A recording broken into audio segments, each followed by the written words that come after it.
Bom dia, graça e paz, como vocês estão? Espero que esteja bem. Nessa sexta-feira estou aqui para trazer uma palavra para o teu e para o meu coração, desculpa, que se encontra no livro de Neemias, no capítulo 6, versículo 1, que vai dizer assim: E sucedendo mais, ouvindo Sabalate e Tobia, Gesem, o Arabita, e os restos dos nossos inimigos, que eu tinha edificado o muro, e que nele já não havia brecha alguma, ainda que até este tempo eu não tinha posto as portas e nem os portões. Sabalá e Gesem enviaram dizer: Vem e congregam-nos juntamente na aldeia do vale de Enom. Porém, intentaram fazer-me mal. E enviei-lhe mensageiros dizendo: Estou fazendo uma grande obra, de modo que não poderei descer, porque cessarei esta obra enquanto eu a deixar e for ter convosco. Até aqui. Aqui está falando que quando Neemias começou a edificar os muros de Jerusalém, Sabalá e Tobias e Gesem se levantaram contra ele. Por quê? Nós vemos que quando o povo saiu do Egito, passou pelo deserto para conhecer ao Senhor, o Senhor deixou estabelecido alguns mandamentos, que era para que o povo seguisse. E nós vemos que quando um líder morre e se levanta outro, muitas das vezes esse líder que morre, ele não ensina o seu filho ou o seu sucessor a continuar andando no caminho do Senhor. Então, quando eles perdem o líder, eles acabam ficando perdidos, cada um começa a buscar os seus próprios deuses. E o Senhor, ele fala na sua palavra que quando ele fala que o povo vai ser levado cativo, né? E aqui a gente vê que realmente aconteceu, que o templo vai ser destruído. Mas é a palavra do Senhor se cumprindo. Então o povo se levanta contra o Senhor, a rebeldia, a prostituição, o adultério, o engano, a idolatria aos outros deuses. E isso começa a afastar o povo do Senhor, isso acende a ira do Senhor, e o Senhor leva o povo cativo. E quando ele leva cativo, a primeira remessa, ele leva só os magistrados. Na segunda remessa, ele já leva as pessoas de poucos poderes. E ele deixa, né, as pessoas que não tem nada, que não há ninguém. E eles destroem tudo. E quando eles voltam do exílio,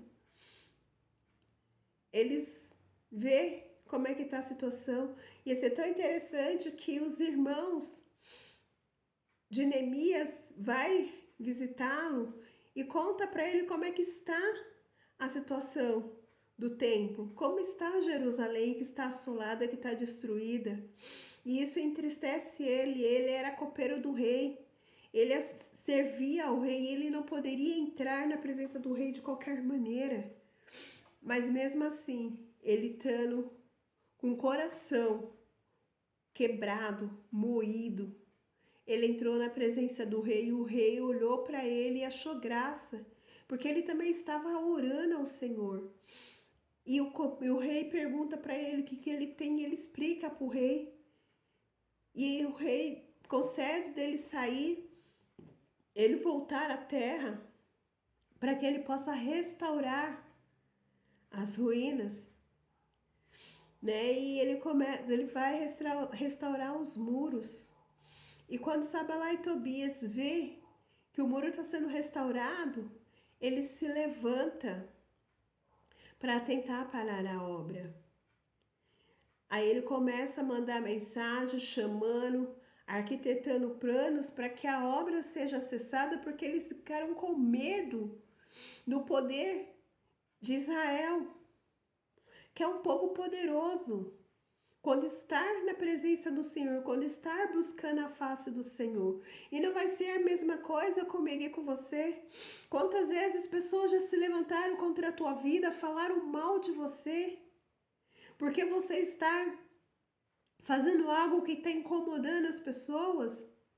Mas não importa aquilo que as pessoas dizem ao seu respeito, o que importa é aquilo que o Senhor fala sobre a sua vida, quem você é. Porque a palavra do Senhor vai falar que Ele te escolheu dentro do ventre da tua mãe, que você era uma pessoa, né? Um ser sem forma. E Ele ali dentro você era uma semente. Ele te escolheu.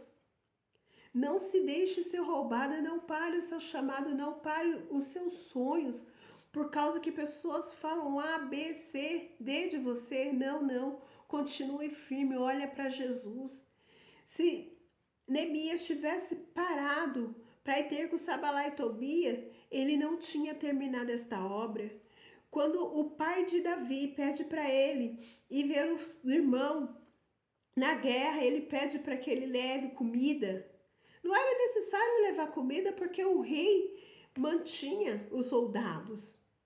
Mas era estratégia de Deus mandar Davi para lá. E Davi chega lá e encontra com o gigante, falando mal do soldado do Senhor. Davi olha para a situação, ele não se conforma, mas não tinha um homem, não tinha um soldado temente, corajoso, que fosse em nome do Senhor. Não, não. Mas Davi se levantou. Tanto é que Saul quis colocar a sua armadura. Davi não conseguia andar com a armadura. Davi foi em nome do Senhor e ele foi vitorioso. Porque eu e você, quando as pessoas se levantam, quer colocar armadura em nós, que não nos cabe, por que nós tomamos posse disso e paralisamos, morremos? Não é isso que o Senhor quer. O Senhor quer que nós continuemos, que nós perseveremos, que nós continuamos andando, que nós continuamos crendo, que Ele está no controle de todas essas coisas e é no tempo dEle que todos vão ver a glória do Senhor sobre as nossas vidas em nome de Jesus Cristo. Outro, Josué. Josué, ele tinha tudo. Ele era um filho amado pelo pai, só que ele era reto. Ele contava ao pai tudo que os irmãos faziam de errado. Mas um dia, o pai de Josué pede para ele ir atrás dos irmãos. E quando os irmãos chegam, quando ele chega, os irmãos olham e falam, lá vem o sonhador. Por quê? Porque ele teve um sonho e ele contou. E isso já deixou os irmãos mais irados contra ele. E quando eles viram, ele falou, vamos acabar com a vida de Josué. Só que o Senhor tinha planos para Josué. E os irmãos nem imaginavam. Eles tentaram matar, não deu certo. Eles jogaram numa cisterna, mas também não deu certo. Então eles venderam como escravo. Um homem que era livre foi vendido como escravo, para que o plano de Deus fosse concretizado na vida dele. E muitas das vezes as pessoas se levantam contra as nossas vidas, tentando nos paralisar, tentando nos machucar com palavras, com atitude. Mas se nós só olharmos para o Senhor, nós vamos continuar trilhando. E eles vão ver, eles vão ter que ver e engolir aquilo que o Senhor está fazendo nas nossas vidas em nome de Jesus Cristo. E é tão interessante que Josué foi vendido. Ele acaba sendo escravo na casa do Potifar. A esposa de Potifar olha para ele, vê ele como homem atraente, homem bonito, e ela deseja deitar com ele. Só que ele era um homem temente ao Senhor, ele se recusou. Ela começou a gritar e ele saiu. e acabou ficando na mão dela a sua túnica. E ela começou a levantar falso testemunho contra ele. Ele foi parar na prisão. Dentro da prisão, o Senhor o honrou.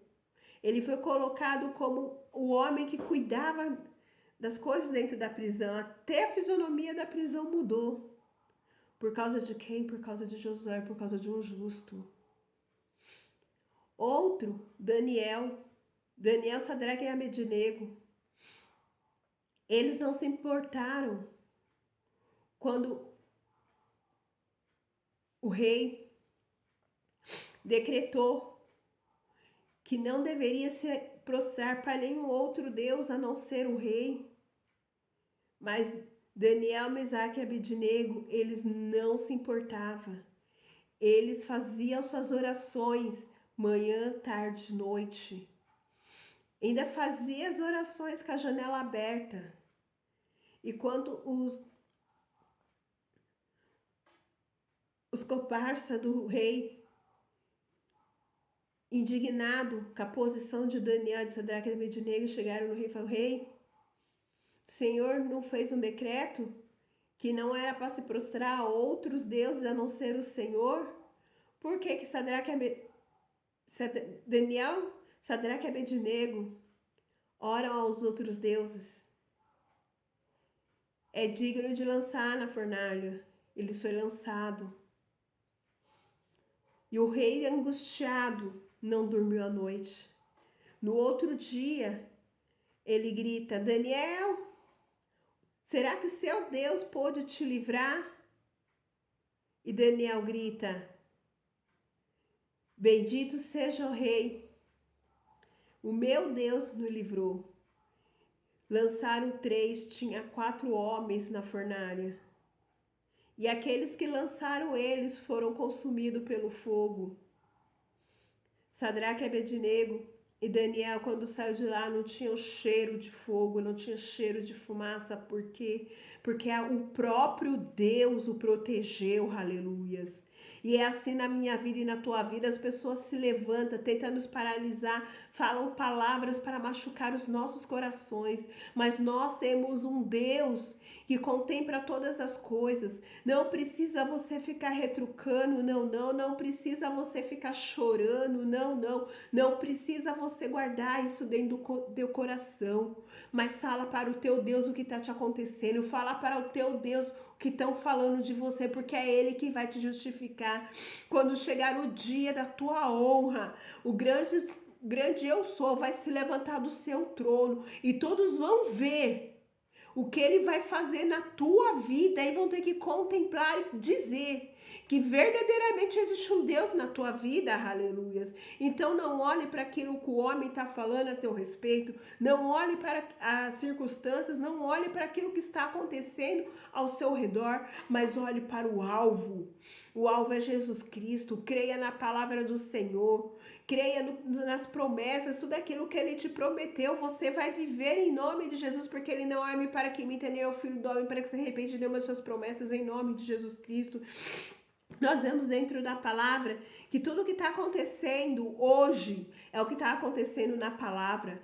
O Senhor falou há muitos tempos atrás e está acontecendo hoje. Nós temos que nos posicionarmos como servos de Cristo, aleluias. Não importa o levante de Satanás, Satanás ele se levanta para cair. Ai daquele que toca na menina dos olhos de Deus, vai se ver com Jeová, não é com você, você não precisa ficar se justificando, você não precisa ficar falando mal das pessoas, você não precisa brigar com ninguém. Cala a tua boca, entrega ao Senhor e você vai ver que o Senhor ele vai te justificar no tempo determinado, porque existe tempo para todas as coisas. Há tempo de abraçar, há tempo de se afastar do abraço, há tempo de comer, tempo de parar de comer, tempo de estar